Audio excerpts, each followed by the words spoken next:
Hello, everybody. Thanks for joining me today. I am Jim Coppinger. I am the technical principal here at ZenTek Consultants, and I welcome you guys to another episode of our ongoing series that we call From Chaos to Control, ZenTek Simplifies Construction Technology. And today we're going to be talking about documentation coordination. Nice alliterative way to say that. And what does that mean? It really means it's answering the question, how do I efficiently coordinate changes, right, between stakeholders and trades and even my own departments on a construction job? Right? And let's kind of start with why this is so important. Look, the reality is when construction teams, whether it's just internal or when you're dealing with outside stakeholders, doesn't really matter. But when your construction team doesn't effectively coordinate their work, right, when they're not all working off of the same centralized, updated, most recent, latest and greatest information, it can lead to a whole lot of nightmares. It leads to tasks that are missed, tasks that are being duplicated, tasks that need to be redone or rebuilt or ripped out. And, it can result in a ton of wasted time and a ton of wasted resources. And what all that boils down to is a loss of money. It's the reality of it, right? We're all concerned about not just the time, but how much money that time costs us, right? So the answer, I guess, to this question of how do we efficiently coordinate changes really comes down to centralizing in some type of a construction project management system. Don't care which one you use, doesn't matter. Take your pick of your favorite. Right? The idea, though, is that we want to make sure that the construction management system that we're using really does give us some basic functions. Right?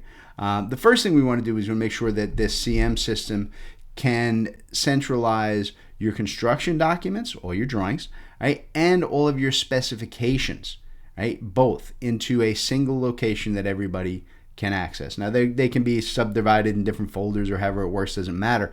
But so long as there is one source of truth, one location for the job where everybody who's involved can go to see what are the current construction docs, what are the current specs, right? What changes have happened since the last time I looked. That's vitally important with whatever system you're doing. Now, the next step in this is you need a construction management system that is going to keep track of all revisions and all changes and updates, right? And not just overwriting, but keeping the older copies for comparison. So if you're on revision 5 of the structural plans, I better be able to see revisions 1, 2, 3, and 4 so I can see what changes, modifications, updates have happened and why, right? So that I can make effective, intelligent decisions and ordering, processing changes, etc. Right? You need the revisioning as well. You can't just have like, hey, there's the latest file, go back and read the whole thing from scratch. People want to strangle you. Just too much work to start from nothing again. You also want to make sure that your system has automated notifications. In other words, every time that you go in, you update the drawing, you got the latest architecturals, you got a change to the contract or an update or change to the specifications, whatever it is, you don't want to have to go through and figure out like who are the people who I need to tell about that change, right? Should I email this guy and that guy or that woman? You want a system that is going to automatically send out notifications to every stakeholder on the project, right? Something that you don't have to go through and do manually, which can take hours and you miss people and things don't, get to who they were supposed to get to, right? And I think the last thing it steps beyond the construction management system kind of into the way that you operate with your subs and vendors and so on.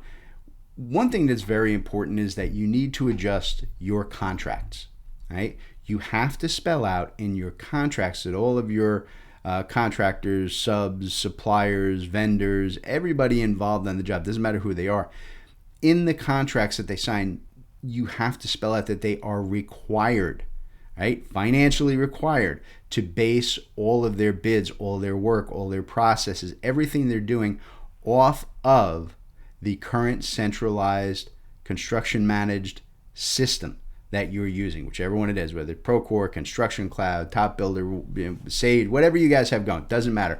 You have to put in your contract that they have to work off of those documents, those online documents, not hard copies, that if they build or process off of any kind of printed hard copy, out of date, something they save locally, it's in their email, they are financially liable for any changes in processes, right? That's how you get that coordination. You kind of drive people who are like, well, I don't have time to look at your setup. Yeah, you do. It's written into your contract, right? So those are the kind of things that you really need to do and look at.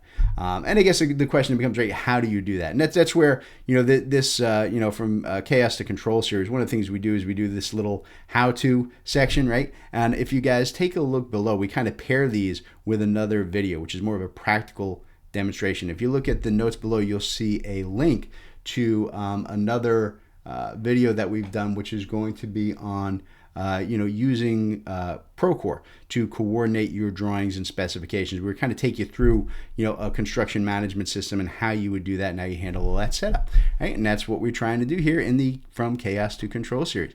All right, guys, catch you next time.